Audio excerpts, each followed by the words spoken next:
그러면 우리 저걸 보도록 합시다. 그리고 이따가 우리 이번 시간하고 다음 시간 중간 쉬는 시간 때 단톡방 만들었던 거 기억나시지? 그치? 단톡방에 지금 진원이, 형준이, 고윤이, 유찬 그 다음에 연우님. 안 들어오신 분이 누구지?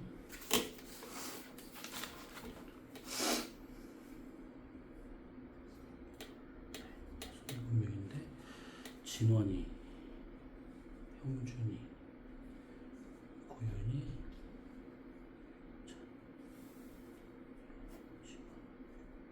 다이나.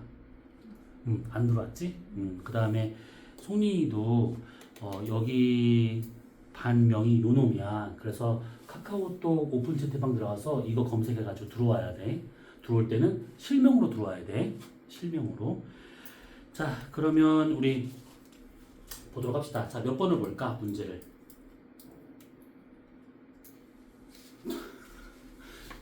이야, 여기는 말 한마디도 안 하네. 그럼 내가 질문하지.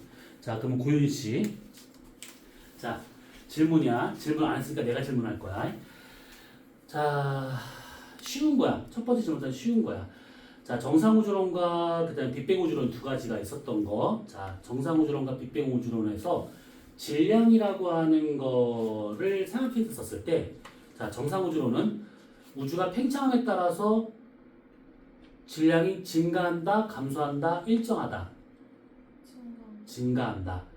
그럼 빅뱅우주론은 증가, 감소 일정. 일정. 자, 그 다음에 유찬 씨 안 오셨고 연우 씨. 자, 쉬운 거. 그러면 정상우주론과 빅뱅우주론 중에서 밀도, 우주의 밀도 생각해 봤었을 때 시간이 지남에 따라서 정상우주론은 우주의 밀도가 증가, 감소 일정. 증가. 빅뱅우주론은 감소. 솔직히 찍었지? 안 찍었어? 그럼 다시 기회를 줄게요. 자, 정상우주론에서 우주의 밀도는 증가, 감소 일정.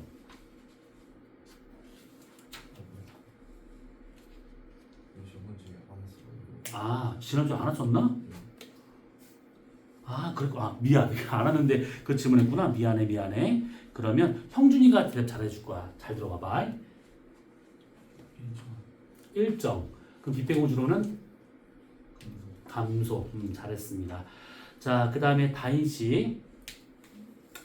자, 긴장해라. 자, 태양에서 오는 태양빛을 내가 프리즘으로 아주 넓게 펼쳐봤어. 자, 그랬었을 때 연속 스펙트럼, 흡수 스펙트럼, 방출 스펙트럼 중 뭐가 나올까? 괜찮아. 셋 중에 하나 찍어봐. 연속 2개 남았어.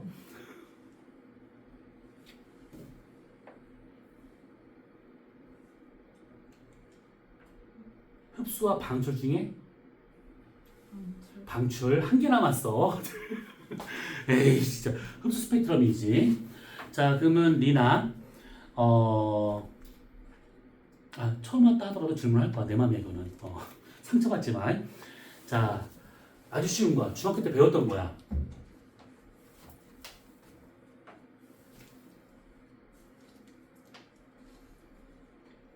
자, 쉬운 거.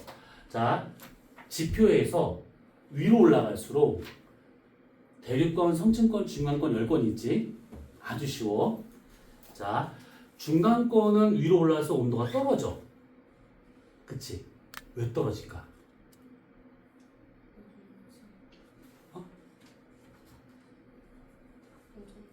오존층은 성층권에 있고 중간권에서의 온도가 떨어지는 이유.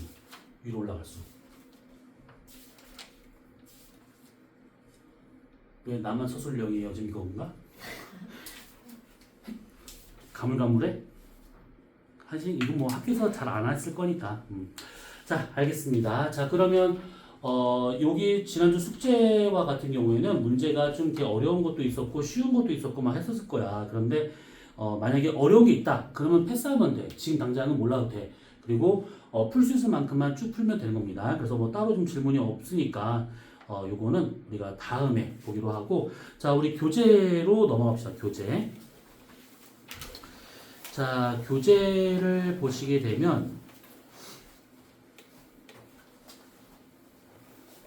자, 우리가 지난주에 요 스펙트럼에 대한 거를 쭉 했었습니다. 그래서 이거에 대한 얘기를 우리가 좀 장황하게 설명을 좀 많이 했었는데, 중요한 것은 스펙트럼에서는 방출선, 흡수선 이런 것들이 나타나는 위치는 원소의 종류고, 그 다음에 그 선의 두께는 그 기체의 밀도에 의해서 결정된다라고 했던 것들.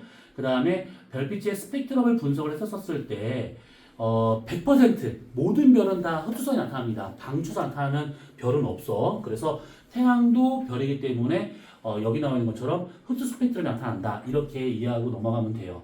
그리고 우리가 했던 것 중에서 그때 이 우주론에 대한 걸 했었었는데, 우주론이 이게 나중에 여러분들 좀 되게 깊게 들어가는 경우도 있을 거야. 그런데 통합과학에서는 너무 깊게 들어가지 않으니까 여기 나와 있는 정도만 기억을 해두시고, 특히 지금은 몰라도 되는데 시험이 바로 코앞이다. 그러면 각각의 이 우주론을 설명했었던 학자 이름까지도 알고 있어야 돼. 그래서 학자 이름을 질문하는 문제가 정말 많이 나와. 그러니까 그것들 잘 들어도 좋을 것 같아요. 얘 상태가 왜 이 모양이지? 그래서 이거를 우리가 지난주에 쭉 했습니다. 자, 그러면 우리는 오늘 어디 보느냐? 쭉 넘어가서 쭉쭉쭉쭉쭉 넘어가서 교재 18페이지에 나와 있는 요거, 지구와 생명체를 이루는 원소의 생성이라고 나온 거를 보도록 합시다. 18페이지가 아니지? 그렇지. 페이지가 지금 잘못 나왔다. 이건 하고는. 자, 그러면 지금 이게 보게 되면 신나시겠네. 자, 지구와 생명체를 이루는 원소의 생성이 좀 중요한 거야. 원소의 생성. 원자가 도대체 어떻게 만들어졌을 것인가에 대한 것인데, 이거에 대한 좀 화학적 입장하고 지구과학이나 물리적 입장이 좀 다르기 때문에 우리는 화학적인 것들은 빼고 물리나 지구과학에서 말하고 있는 것들 위주로 좀 갈 겁니다. 자, 우선은 지금 보시면 우주에 존재하고 있는 구성 원소라고 하는 것은 지금 봤었을 때 이렇게 좀 되어 있는데, 이거 틀린 말이야. 이 틀린 말이고 뭐냐면, 우주라고 하는 것은 전체적으로 봤었을 때 이거는 기체를 말하는 것이고, 고체인 경우도 있어. 고체. 그래서 액체도 있을 수 있는데, 액체는 어차피 기체가 액화된 거니까 빼기로 하고, 기체와 고체 중에서 기체라고 하는 것이 약 98%를 차지하고 있다가 되는 것이고, 나머지 2% 정도가 고체를 이루고 있는 것인데, 여기서 말하는 이 고체는 뭘 말하는 거냐면 보통 탄소 알갱이, 그러니까 그 샤프심이나 연필심과 같은 그런 탄소 알갱이하고, 그 다음에 일부 얼음의 형태로 이렇게 존재하고 있다는 거, 아니면 암석 부스러기로 이렇게 존재하고 있는 것들이 우리가 알고 있는 우주의 한 2%가 이 정도다라고 생각하시면 돼요. 자, 그래서 여기서 여러분들이 꼭 겪은 뭐냐면, 기체로 봤었을 때 수소와 헬륨이 제일 많이 있다라고 하는 것이고, 그 다음에 이렇게 되어 있는데, 요거에서 우리가 지난주에 썼던 빅뱅 우주론의 증거를 잘 생각해 보면, 수소 대 헬륨의 개수비, 자, 고유나 수소 헬륨의 개수비는 몇 대면? 12대 1. 그러면 연우 씨 혹시 이거 배워본 적 있을까? 알았어. 질문하지 말라는 얘기지? 오케이. 자, 그러면 형준이 얘기해 줄 거야. 자, 형준아, 수소와 헬륨의 질량비는? 그렇지, 3대1 이렇게. 그래서 지난주에 했다시피 요거 절대 까먹으면 안 돼요. 이거 절대 까먹으면 안 돼. 문제로 정말 끊임없이 나와요. 자, 그래서 이렇게 되어 있다라고 하는 것이고, 그 다음에 지구를 보게 되면 이렇게 좀 되어 있다 되는데, 지금 봤을 때 여기 나와 있는 것들이 지금 우리가 이렇게 따져봐야 돼. 뭐냐면, 지구 전체로 본다면 철, 산소, 규소, 마그네슘 이게 많이 있는 것들이고, 가장 많은 게 철이래, 철. 근데 여기서 철이라고 하는 것이 지구에 철이 제일 많은 원소라고 그러면 우리가 지금 딛고 있는 이 땅에 철이 많아야 되거든. 근데 실제로는 철이 그렇게 많이 없어. 그러면 이 철 다 어디 가느냐? 우리가 다음에 얘기하겠지만 이것은 지구 내부에 있는 외핵과 내핵 여기에 지금 많이 몰려있다라고 생각하면 돼. 그리고 그 다음 말한 것이 산소다 되어 있는데 특히 여기서 여러분들이 기억할 것은 지각에는 요거 순서로 많다라고 되어 있는데 이걸 조금 더 이해하게 되면 이겁니다. 산소가 제일 많고 그 다음에 규소, 그 다음에 알루미늄, 그 다음에 철. 지각에 많은 순서야. 지구가 아니고 지각에 많은 순서. 그 다음에 칼슘, 그 다음에 나트륨, 칼륨, 그 다음에 마그네슘. 그래서 여기 나와 있는 이 8가지 요 순서대로 여러분들 알고 있어야 되는데 그 중에서 보통 학교에서는 이렇게 8가지를 다 물어보는 학교도 있는가 하면 일반적인 학교에서는 보통 산규, 알, 철까지 많이 물어봐. 산규, 알, 철까지. 그리고 문제가 너무 쉽다. 그러면 산규까지 물어보는 거야. 그러니까 여러분들은 최소 여기 산규, 알, 철까지는 알고 있어야 문제 풀 때 좀 수월할 거다라고 봐야 돼. 그래서 여기 나와 있는 이것이 지각의 8대 원소라는 말을 쓰는 것들이지. 그 다음에 생명체에 관련된 것들은 생명과학 시간에 배울 거니까 이건 넘어가도록 합시다. 자, 그러면 우주에 존재하고 있는 것들이 이렇게 되어 있다. 그러면 우리가 이제 봐야 할 것은 뭐냐면 요 밑에 나와 있는 별의 탄생부터 봐야 되는데 자, 여기에서 탄생하는 이 과정이 조금은 복잡할 거야. 그러니까 어느 한쪽에다가 정리를 좀 잘 해두셔야 돼. 지금 교재에 이게 아마 그림이 내가 알기로는 없었던 것 같은데 없어. 그러니까 한쪽에다가 잘 정리해 두세요.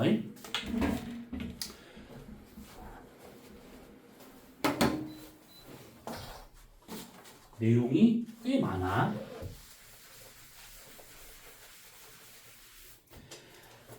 자, 별이 태어나서 죽을 때까지 어떻게 진화하는가 그 전체적인 진화 경로를 먼저 그림을 그려보고 난 다음에 하나하나 볼 겁니다. 자, 우선은 이 별의 진화를 우리가 하기 전에 이걸 먼저 따져볼 게 뭐냐면 별이라고 하는 것의 진화 경로, 별의 종류, 진화 속도 뭐 이런 것들 전체는 누구 때문에 결정된 거냐면 별이 갖고 있는 질량에 의해서 결정이 돼요.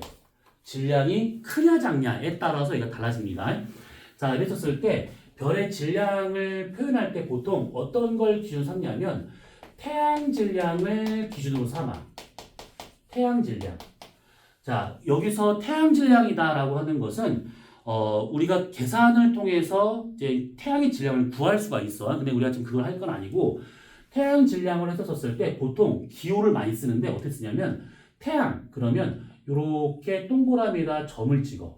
이게 태양이라는 기호야. 태양. 그리고 질량 그러니까 앞에다가 m을 써. 이렇게. 그래서 이게 태양 질량이라는 뜻이야. 그래서 만약에 어떤 별의 질량이 태양 질량의 3배가 되고 있대. 그러면 3 솔라메스 이렇게 쓰는 거야.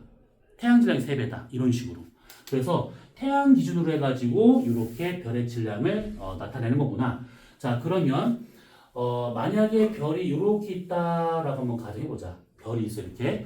자, 그랬었을 때 통합과학의 제일 뒷부분에 뭐가 나오냐면 핵융합이 나와. 핵융합 반응이 나오는데 거기서 다시 한번 더 얘기해 볼 겁니다. 자, 별은 스스로 열과 빛을 낼 수 있는 전체야. 에너지를 만드는 전체야. 그래서 그 에너지를 만드는 곳은 요 중심부에서 만들어요. 중심부. 자, 여기서 에너지를 만드는데 요거 에너지 생성 과정은 다음에 할 내용이고 우리는 어떻게 볼 거냐면 만약에 이 별의 전체 질량을 태양 질량으로 구분해서 보잖아. 그럼 어떻게 되느냐? 만약에 예를 들어서 이 전체 질량이 태양 질량의 8배가 되는 별이 있는가 하면 어떤 별은 태양 질량의 25배가 되는 경우도 있어. 기준이야, 기준. 25배로 딱 떨어지고 8배로 딱 떨어지고 이게 아니라 25배 이상 훨씬 더 큰 별도 있어. 막 1억 배 정도 질량 갖고 있는 천체도 있으니까. 어쨌든 기준은 전체 별의 질량의 태양 질량 8배냐 25배냐를 기준으로 해서 나눌 수 있다는 거야. 근데 이 얘기는 다른 말로 어떻게 되냐면 이 별 전체의 질량이 만약에 8배잖아? 그러면 여기 중심부에 있는 중심부의 질량은 태양 중심부 질량의 1.4배가 돼. 자, 이 별 전체의 질량이 만약에 8배잖아? 그러면 요 안에 들어있는 에너지를 만들 수 있는 중심부의 질량은 태양 중심부 질량의 1.4배가 되는 거야. 그리고 이 별 전체가 만약에 25배의 질량 갖고 있잖아? 그러면 중심부의 질량은 태양 중심부 질량의 3배가 되는 거야. 그러니까 이게 같은 말이야. 8배와 1.4배가 같은 말이고 25배와 3배가 같은 말이야. 다만 어디를 보냐에 따라서 숫자가 다를 뿐이지 같은 의미라고 생각하시면 돼. 그래서 학교에서 전체 질량으로 얘기하는 경우도 있고 중심부 질량으로 얘기하는 경우도 있으니까 둘 다 알고 있는 게 편해. 자, 그래서 이런 식으로 해가지고 별의 질량은 태양 질량 기준으로 해서 이렇게 표현할 수 있다라는 거야. 그럼 이게 왜 나왔냐? 자, 그림 하나 그릴 건데 좀 여유를 두고 좀 그리셔야 돼. 자, 별이 처음에 만들어질 때부터 돌아가실 때까지 전체 일생을 한번 그림을 그려보자면 처음에 이겁니다. 자, 먼저 별을 만들 수 있는 재료가 구름처럼 이렇게 뭉게뭉게 있어야 돼. 자, 이것을 뭐라고 그러냐면 성운이라는 거, 성운. 이름 그대로 별성자의 구름운자인데 별을 만드는 재료가 구름처럼 모여있다라는 뜻이야, 요게. 자, 이 성운이 있어. 이 성운이 쭉 뭉쳐가지고 한 개의 이만한 별을 만들어. 이런 별을 뭐라고 그러냐면 원시별이라고 하게 돼. 이때부터 별이라는 이름을 붙이는 거야. 그리고 이 원시별이 더 작아지잖아? 그러면 이만한 별이 돼요. 아주 작은 별. 이런 별들을 뭐라고 그러냐면 주계열성이라는 이름을 붙여요. 주계열성. 이렇게. 자, 여기까지는 이 별의 질량이 크든 작든 동일한 과정이야. 여기까지는. 그런데 주계열성 이후에 이 별이 진화할 때는 크게 두 가지 경로로 나눠지게 돼. 자, 어떻게 나눠지느냐? 이 별이 갖고 있는 질량이 뭐냐에 따라 달라지는 거야. 그래서 편의상 우리가 요 8배 중심부 1.4배를 우리가 1번이라 쳐보고 요거를 2번이라 쳐보자. 이걸 이렇게. 그러면 이때 주결성에서 그 다음으로 넘어가는 진화 과정 중 만약에 별의 질량이 1번처럼 1번보다 작으면 8배 태양 질량 8배보다 작으면 그때 어떤 별이냐? 이만한 별이 돼. 이 별을 뭐라고 그러냐면 적색으로 빛나고 있는 큰 별, 적색거성이란 말을 써. 이 적색거성에서 더 진화를 하잖아? 그럼 나중에 이것이 이렇게 이거는 그 학교 시험에 안 나와. 팽창 수축을 반복을 하면서 얘가 돌아가시려고 해. 그래서 그때 이렇게 뭐라고 하면 좋을까? 이렇게 성운이 구형으로 이렇게 둘러싸여 있는 이게 왜 만들어지는지는 이따 설명할 겁니다. 이것을 행성상 성운이라고 하게 되는데 이 행성상 성운 안에 작은 별 하나가 이렇게 만들어져. 이 작은 별을 뭐라고 그러냐면 백색외성이라고 합니다. 백색외성. 외성은 작다라는 뜻이야. 작은 별. 그래서 이렇게 해서 이 별은 끝나. 돌아가시는 거야. 자, 그 다음에 주결성 중에서 질량이 엄청나게 큰 별이 있을 수 있어. 그래서 질량이 1번보다 크게 된다. 1번보다 크다. 8배보다 큰 상황이야. 그러면 그때는 이 적색거성보다 훨씬 더 큰 별 하나가 만들어져. 그 별을 뭐라고 하냐면 초거성이라고 합니다. 초거성. 엄청 커. 태양 반지름의 이게 수십 배, 수백 배가 되는 경우도 있지만 더 크다 그러면 수만 배까지 가는 경우도 있어요. 이 초거성이 나중에 돌아가실 때쯤 되면 얘가 빵 하고 터져. 그것을 초신성이라고 하게 돼. 초신성. 초거성, 초신성 다른 거야. 초거성은 정말 큰 별을 말하는 것이고 초신성은 초거성이 폭발을 해가지고 순간적으로 아주 밝아지는 그런 별을 초신성이라고 하게 되는 거야. 그러면 이 초신성까지 끝나냐? 아니야. 초신성이 되고 난 다음에 빵 터지고 난 다음에 얘가 순간적으로 수축을 확 해. 이 수축을 하는 과정에서 다시 두 가지 경로로 나눠지게 되는데 만약에 이 별의 질량이 태양 질량의 1번과 2번 사이에 들어가는 그런 별이다. 그러면 아주 작은 별 하나가 만들어져. 아주 작은 별 하나가. 이 별을 중성자별. 어디선가 한 번쯤은 들어봤을 만한 그런 것들이야. 그리고 만약에 이 별의 질량이 태양 질량 25배보다 훨씬 더 크대. 그러면 이 별 나중에 눈에 보이지 않는 블랙홀이 되는 거야. 이렇게. 그래서 별의 진화는 여기까지야. 갖고 있는 질량이 얼마냐에 따라 가지고 얘가 어떤 과정으로 어떤 별이 만들어질 것인가가 다르다라고 생각하면 돼요.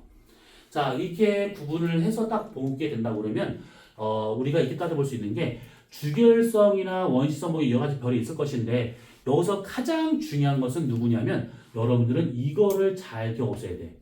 주결성.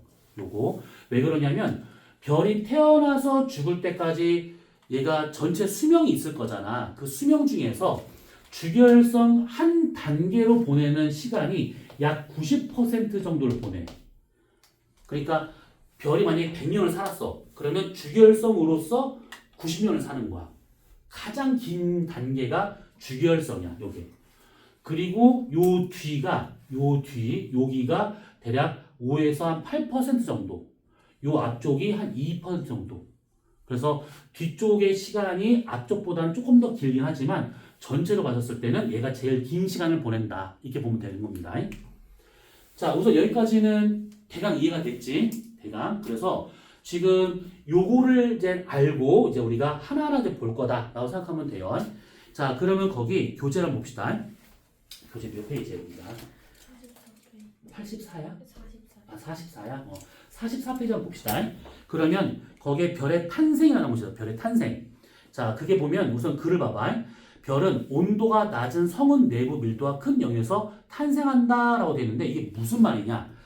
지금 여기서 이렇게 넘어올 때, 이게 있어.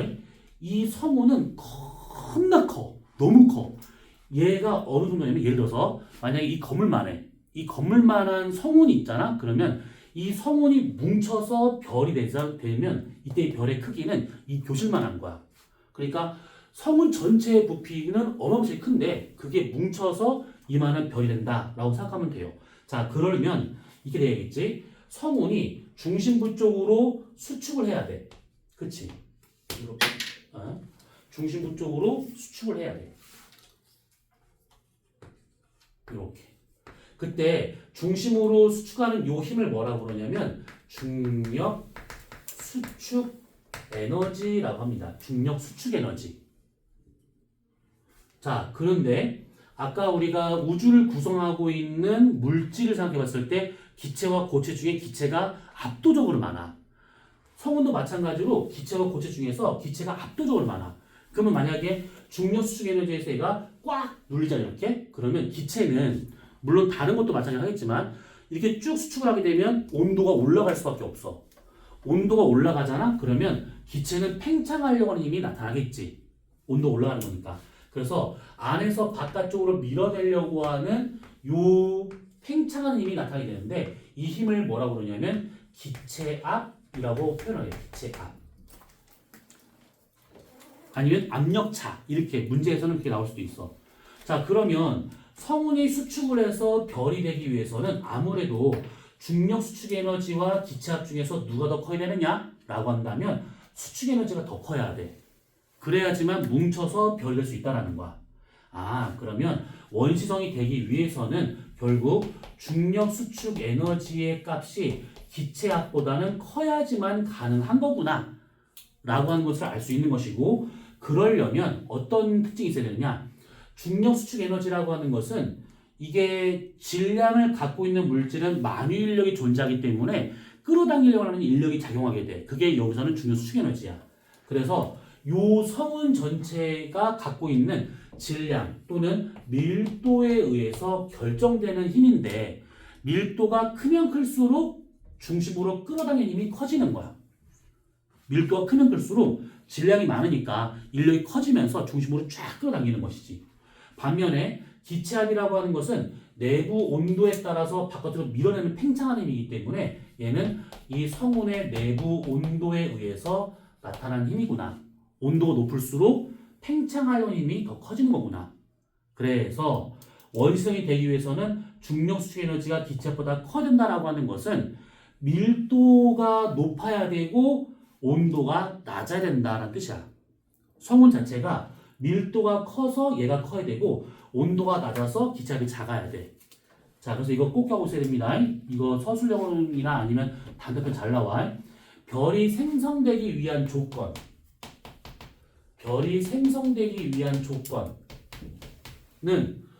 중력 수축 에너지가 커야 하기 때문에 고밀도의 성운이 돼야 되는 것이고, 그 다음에 기체압이 작아지기 때문에 온도가 낮은 성운일 때 고밀도 저온인 성운에서 별이 잘 만들어진다 이 얘기입니다. 어때요? 이거 이해되시지? 뭐 크게 어려운 거 없으니까. 그래서 성운의 밀도가 크고 온도가 낮을수록 쭉쭉쭉 뭉쳐가지고 원시별로 될 수 있다 이렇게 보시면 돼요. 자, 그래서 거기 본문 2번의 별의 탄생의 설명을 보시면 온도가 낮은 성운의 내부의 밀도가 큰 영역에서 발생한다. 고밀도 저온에서 만들어진다가 되는 것이고, 나중에 우리가 여러분들 겨울방학 때까지 이 과정 다 끝날 건데 이제 개학하고 이제 입학을 하잖아. 그러면 그때 시험 대비할 때 학교에서 주는 프린트물 갖다가 이제는 보면서 할 거야. 그러면 그때 만약에 성운에 대한 만약에 어떤 자료가 나왔다. 그러면 그때 가서 조금 더 자세히 볼 겁니다. 고밀도 저온의 성운도 있고 고밀도 고온 성운, 저밀도 저온 성운 뭐 여러 가지가 있어. 그래서 그런 것들은 사진만 딱 봐도 알 수가 있다라는 거. 자, 그리고 가로 1번을 봐봐. 자, 별의 탄생 과정 중에서 물질들은 기체 중력에 의해서 서서히 수축의 온도가 약 1000만 킬로에 도달하게 되면 중심부에서 핵융합 반응이 나면서 이제 주결성이 된다라고 됐는데, 이게 무슨 얘기냐면 요 주결성이 전체 과정 중 얘가 가장 오랫동안 머무는 과정이고 문제에서 얘가 제일 많이 나와. 그러면 이 주결성이다라고 하는 것이 아무 별이나 다 주결성이냐? 그렇진 않아. 주결성이라고 분류하려면 조건이 필요해. 조건. 그래서 두 가지가 있는데 뭐가 있냐면 첫 번째는 지금 잘 보면 여기서 일로 간다라고 하는 것은 전체 부피가 줄고 있는 상황이지. 그 다음에 여기서 일로 간다는 것은 부피가 커지고 있는 상황이야. 그래서 수축하는 단계, 팽창하는 단계가 되는데 주결성과 같은 경우는 그런 단계가 아니야. 크기가 딱 정해져 있어야 돼. 그래서 별의 크기가 일정한 상태를 계속 유지할 수 있는 그 상태라고 그러면 주결성이다 라고 하는 거야. 크기 변화가 없는 거야. 팽창 수축 이런 게 없는 거야. 그 다음에 두 번째와 같은 경우에는 이 전까지는 주결성 되기 전까지는 스스로 에너지를 못 만들어. 이 에너지 만드는 그 과정이 핵융합인데 그건 다음에 보고, 그 핵융합을 하는 온도가 1000만 켈빈이야. 그래서 수소 핵융합을 할 수 있는 핵융합을 연소라고도 표현하는데, 수소 연소가 시작되는 그러니까 스스로 에너지를 만들 수 있는 그런 별부터를 주결성이다 이렇게 얘기를 하는 것들이지. 이 두 가지 조건을 동시에 만족을 해야 돼. 하나만 만족한다 해서 주결성이다라고 하진 않습니다. 그래서 크기가 일정하게 유지되면서 얘가 좀 안정된 상태가 돼야 되는 것이고, 그 다음에 수소 핵융합 또는 수소 연소라고 하는 걸 통해 가지고 에너지를 계속 생성해낼 수 있는 그런 천체라고 했었을 때 주결성이구나 라고 하는 겁니다.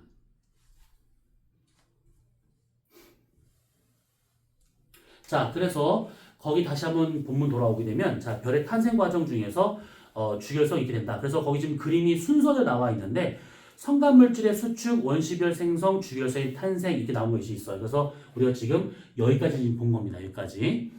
자, 그러면 그 밑에 주결성만 지금 따로 나왔는데 그 주결성에 대한 것들 중에서 요거를 잠깐 봅시다.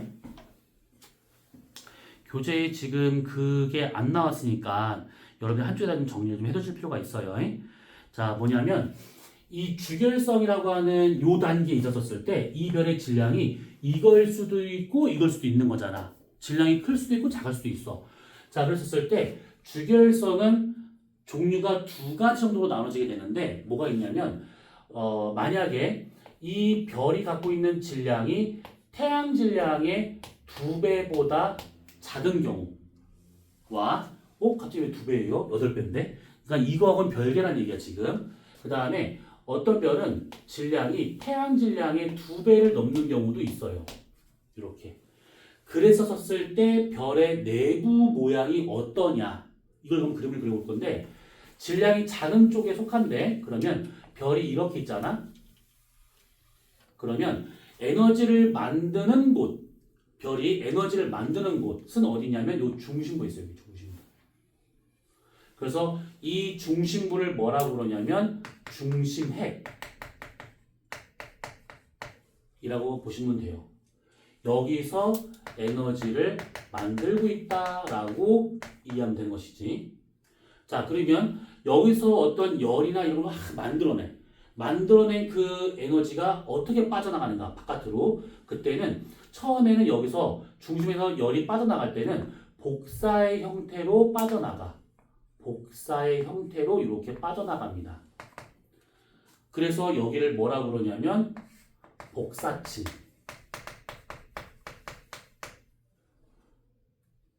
그리고 태양 표면 근처까지 와. 그러면 그때 요 바깥쪽에서 이렇게 대류에 의해 가지고 내부에서 올라온 열 에너지를 바깥으로 빼내는 층이 나오게 되는데 그때 요 층을 대류층. 이름이 참 심플하지? 대류층, 복사층 이런 식으로. 그래서 태양 정도의 질량을 갖고 있는 별의 내부 구조는 이렇게 생겼다라고 생각하면 돼요. 그리고 이 구조에 대한 거는 통합과학 뒤쪽에 다시 한번 나올 거니까 그때 가서 좀 더 자세히 볼 겁니다. 자, 그리고 어떤 별 같은 경우는 질량이 어마무시하게 커. 너무 커. 그럼 이때 얘네들을 보잖아. 그러면 이렇게 돼 있어. 지금 얘랑 크게 좀 거의 비슷하게 그렸지만 사실 얘가 훨씬 더 큰 별이야. 엄청 큰 별이야. 이 중심부에 있는 에너지를 만드는 그곳의 영역이 아주 커요. 근데 그때 이 안에서 에너지를 만들게 됐었을 때 얘보다 훨씬 더 많은 에너지를 만들고 있어.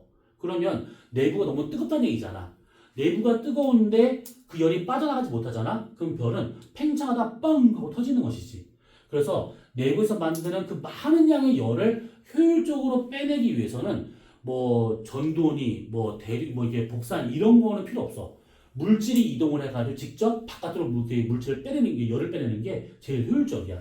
그래서 여기 안에서는 얘는 그러지 않은데 여기서는 직접 대류에 의해 가지고 여기서 만드는 열 에너지를 빠르고 효율적으로 바깥으로 막 빼내.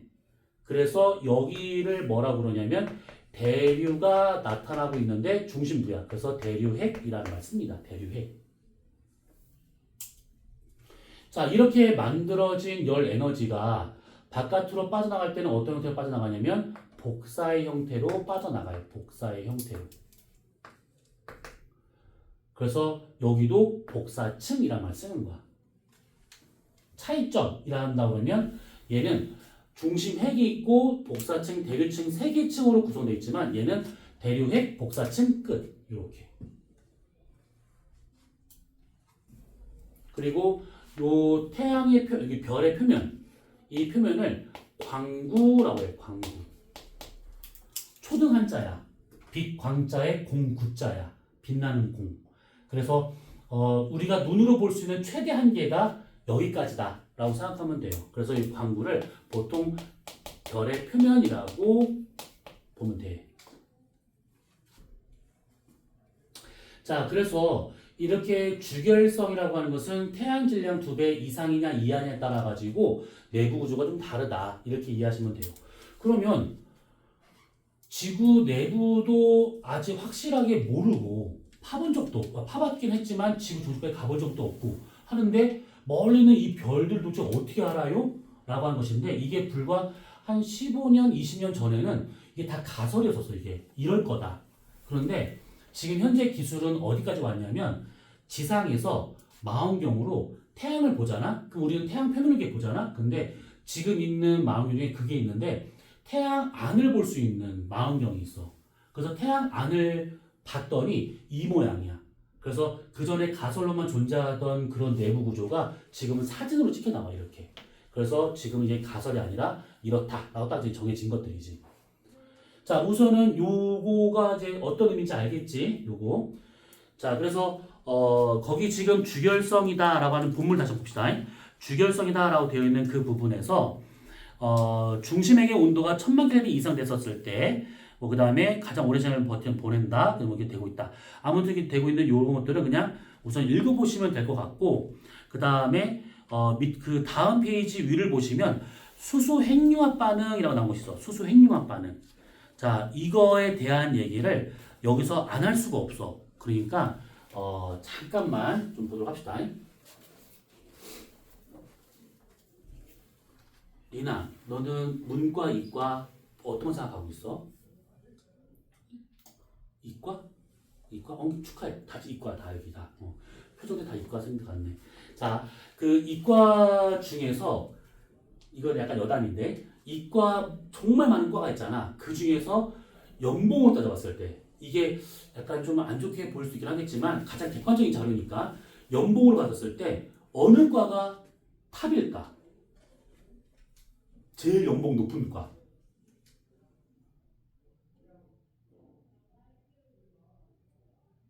그럼 속으로 다 떠오르지? 의대겠죠. 이런 생각 할 거라고. 근데 아니야.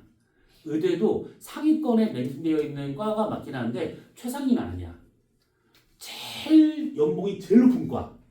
제일 높은 과는 지하 자원 탐사하는 과가 제일 많아. 왜냐면 한 번 나오잖아? 그러면 3대가 먹고 살 만큼의 연봉을 줘. 미치듯이 막. 근데 그런 건 특성을 제외하고 요즘 막 뜨고 있는 것 중에서 요즘 뜨는 건 아니지. 예전부터 떴긴 했지만 약간 좀 이렇게 학생들이 어려워하는 과 중에서 뭐가 있냐면 핵 물리학과가 있어. 핵 물리는 핵 분열과 핵 융합에 대한 걸 공부하는 과인데 우리나라 이과가 별로 몇 개 없거든. 서울대라든지 그 다음에 카이스트라든지 수원대 수원대란다. 경희대 수원 캠퍼스 거기라든지 요 세 개 정도밖에 없는데 그 과만 나오잖아. 그러면 그 과를 나와가지고 핵물리를 전공을 했잖아. 그러면 인류의 구원자가 될 수가 있어. 왜냐하면 지금 원자력 발전소에서 하고 있는 핵 분열 방법이 아닌 지금부터 얘기하게 될 핵융합에 대한 거를 만약에 상용화 시키잖아. 그러면 어느 정도까지 기술이 발전할 수 있는 거냐면 지금 저 물병 있지? 생수병 하나 500ml 생수병 하나 저거 하나 정도 갖다가 서울시가 1년 동안 쓸 수 있는 에너지를 만들어낼 수가 있어. 어마무시한 거야. 그러니까 무한한 에너지라고 보면 돼. 그래서 이제 그게 지금 우리나라는 전 세계에서 아주 높은 기술력을 갖고 있는데 워낙 그 진입 장벽이 너무 높아가지고 이게 들어가기 쉽진 않을 거야 거기가. 근데 들어가기만 하면 전 세계에서 막 오세요 막 우리나라로 막 오세요 막 이렇게 합니다. 난리도 아니야 거기는. 아무튼 그건 여담이고.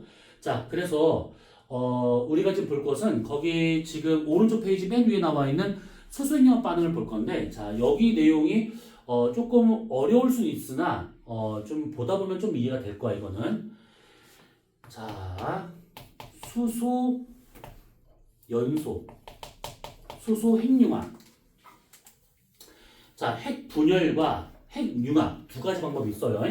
핵 분열은 질량이 아주 큰 원자를 쳐가지고 에너지를 얻는 방법이야. 대표적인 것이 지금 원자력 발전소에 쓰고 있는 방법인데 우라늄이나 이런 것들을 중성자로 빵 쳐가지고 얘를 분리를 시키면서 에너지를 확 얻는 방법이야. 되게 효율 면에서 본다 그러면 수력, 화력 이런 것보다 훨씬 높아. 또 되게 좋은 방법이지. 그런데 문제는 한 번 사고가 나면 끝나는 거야. 나라 하나가 날아갈 수도 있어. 그 일본과 같은 경우 지금 벌써 15년 가까이 되고 있는데 지금도 난리가 아니잖아. 거기는 이게 뉴스에 많이 안 나와서 좀 그럴 수 있는데 일본과 같은 경우는 2011년에 그 후쿠시마에서 원전발전소 폭발하면서 생긴 그 방사능이 지금도 나오고 있어. 그래서 그 지역 일대가 지금 난리도 아닌 상태야 지금도. 그건 아마 영원히 못 고칠 거야. 근데 이런 핵분열 방법이 아니라 그 핵융합 방법이 있어. 핵융합은 반대로 작은 질량의 원자 둘을 융합을 시켜서 에너지를 얻는 방법이야. 결론만 얘기하면 여러분이 한번 좀 들어봤을 거야. 에너지라고 하는 것은 델타 mc제곱이다라고 하는 거 요거 들어본 적 있지? 얘 같은 경우에는 여기서 얘는 에너지고 여기서 C는 광속을 말하는데 광속은 불변이니까 빼고 여기서 말하는 델타 M이라고 하는 것 중에서 델타는 변화량, M은 질량. 그러면 결국 이게 무슨 말이냐면 질량 결손이라는 뜻이야. 질량 결손. 질량이 줄어들면서 그게 에너지로 전환된다. 이게 핵융합의 가장 기본적인 원리야. 자, 무슨 말이냐? 이렇게 있어요. 그 수소가 이 우리가 알고 있는 이 원소들 중에서 가장 질량이 작기 때문에 수소부터 핵융합할 수 있는 것들인데 수소가 이렇게 있다 쳐봐. 원자핵이 있어. 원자핵. 그러면 요거 하나가 수소 원자핵인데 얘네들의 질량을 우리가 편의상 1이라고 쳐봐. 1 이렇게 1. 그러면 이 네 개의 양성자와 중성자를 합치게 되면 하나의 큰 원자가 나오는데 얘가 누구냐면 헬륨이 되는 거야. 그러면 산수를 한번 해봐. 네 개의 양성자와 중성자를 합쳐서 하나의 헬륨 만들었어. 그러면 질량이 얼마 나와야 되냐면 4가 나와야 되는데 실제로 헬륨의 질량은 4보다 작아. 4보다 작아. 그러니까 뭐 원래 그 값은 아니지만 편의상에 따져보자. 헬륨의 질량이 만약에 3.5라고 쳐봐. 그러면 0.5는 어디로 간 거냐? 0.5와 같은 경우에는 얘가 에너지로 전환이 된 거야. 이게. 그래서 이것을 우리가 어떻게 표현할 수 있냐면 4개의 수소 원자핵이 결합을 해서 한 개의 헬륨을 만들게 됐었을 때 그때 어느 정도의 질량 결손이 발생하게 되는데 그래서 우리가 델타 M이라고 쓸 수 있는 것이고 그때 이 델타 M이 에너지로 전환된 거다라고 보는 거야. 그러면 얘네들을 융합을 시키면 시킬수록 계속 에너지가 나오게 될 수 있다 이 뜻이지. 그래서 이런 식으로 가는 게 가장 기본적인 수소핵융합의 과정이야. 이게 어려운 거 아니야 이거 아직은. 그래서 수소핵융합과 같은 경우는 4개의 입자가 융합을 해가지고 한 개의 헬륨 만들면서 어느 정도의 에너지를 만들어낸다. 그래서 이런 것들을 수소핵융합이라고 되는데 이 수소핵융합이 되기 위해서는 최소 온도가 400만 켈빈이야. 책에서 지금 1000만 켈빈 나왔는데 1000만이 아니라 400만 켈빈이야. 근데 400만 켈빈에서 얘가 처음 시작되긴 하지만 거기서 만들어진 에너지량이 너무 적어. 그래서 어떤 별이 크기를 일정하게 유지하기 위해서는 어느 정도의 열을 막 만들어내야 되는데 400만 켈빈은 너무 적은 에너지를 발생시켜. 그러다 보니까 적어도 별로서 유지가 되기 위해서는 1000만 켈빈에서 만들어지는 에너지 양만큼은 나와줘야 된다라는 뜻이 되는 겁니다. 그래서 이 크기가 일정하게 된다.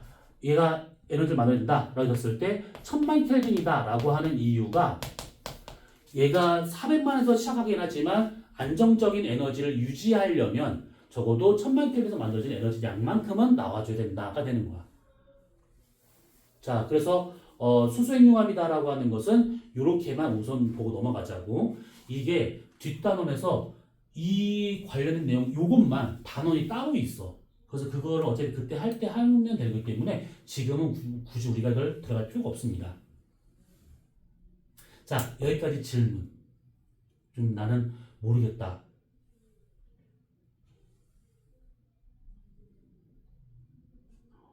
이 숨막히는 정적은 뭐야? 와.